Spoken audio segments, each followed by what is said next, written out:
ನಮಸ್ಕಾರ ಬಂಧುಗಳೇ. ಓಂ ಶ್ರೀ ಗುರು ರಾಘವೇಂದ್ರಾಯ ನಮಃ.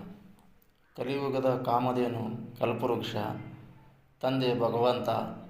ಈ ಕಲಿಯುಗದಲ್ಲಿ ನಿಜವಾಗಲೂ ರಾಘವೇಂದ್ರ ಸ್ವಾಮಿಗಳ ಪವಾಡಗಳು ಅನೇಕ ರೀತಿಯಲ್ಲಿ ನಡೀತಾ ಇದ್ದಾವೆ. ನಂಬಿದ ಭಕ್ತರನ್ನು ಜನರನ್ನು ಯಾವುದೇ ಕಾರಣಕ್ಕೂ ಕೈ ಬಿಡಲ್ಲ ಅವರು. ಆಮೇಲೆ ಇನ್ನೊಂದು ಹೇಳ್ತೀನಿ, ನನ್ನ ಜೀವನದಲ್ಲಿ ಹೇಳಬಾರ್ದು ಅಂತಾರೆ, ಆದರೆ ಹೇಳ್ತಾ ಇದ್ದೀನಿ. ನನಗಿರ್ತಕ್ಕಂಥ ಕಷ್ಟ ಒಂದು ಹೊತ್ತಿನ ಊಟಕ್ಕೂ ಕಷ್ಟ ಇದ್ದಾಗ ರಾಘವೇಂದ್ರ ಸ್ವಾಮಿಗಳು ಮಠದಲ್ಲೇ ನನಗೆ ಸೇವೆ ಮಾಡೋ ಭಾಗ್ಯ ಸಿಕ್ತು. ಆಮೇಲೆ ನನಗೆ ಇರ್ತಕ್ಕಂಥ ಕಷ್ಟಗಳು ನಿವಾರಣೆ ಆಗ್ತಾಯಿದ್ದಾವೆ ನೋಡಿ. ಇವತ್ತು ಹೊಸ ವರ್ಷ, ಯಾರು ಶ್ರೀ ಗುರು ರಾಘವೇಂದ್ರ ಸ್ವಾಮಿಗಳ ಆಶೀರ್ವಾದ ನಿಮಗಿರುತ್ತೋ, ಇವತ್ತು ಹೊಸ ವರ್ಷ ನಿಮ್ಮನೆಗೆ ಪ್ರಸಾದದ ಮುಖಾಂತರ ಈ ಮಂತ್ರಾಕ್ಷತೆ ಆಗಿರ್ಬೋದು, ಫೋಟೋ ಆಗಿರ್ಬೋದು, ಆಮೇಲೆ ನಿಮ್ಮ ಸ್ವಪ್ನದಲ್ಲಿ ಬಂದವರು ರಾಯರ ಆಶೀರ್ವಾದ ಮಾಡ್ತಾರೆ. ಹಾಗಾಗಿ ನಂಬಿಕೆಯ ಇನ್ನೊಂದು ರೂಪವೇ ಭಗವಂತನ ರೂಪ.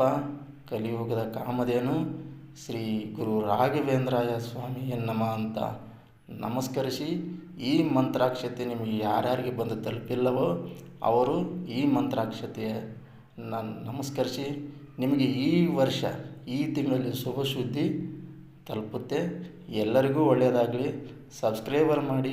ಇನ್ನೂ ಅನೇಕ ಪವಾಡಗಳು ರಿಯಲ್ಲಾಗಿ ನಡೆದಿರೋದನ್ನೇ ನಾನು ಸಂದರ್ಶನವನ್ನು ಮಾಡ್ತೀನಿ.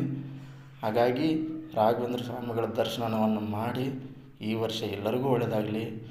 ಓಂ ಶ್ರೀ ರಾಘವೇಂದ್ರಾಯ ನಮಃ.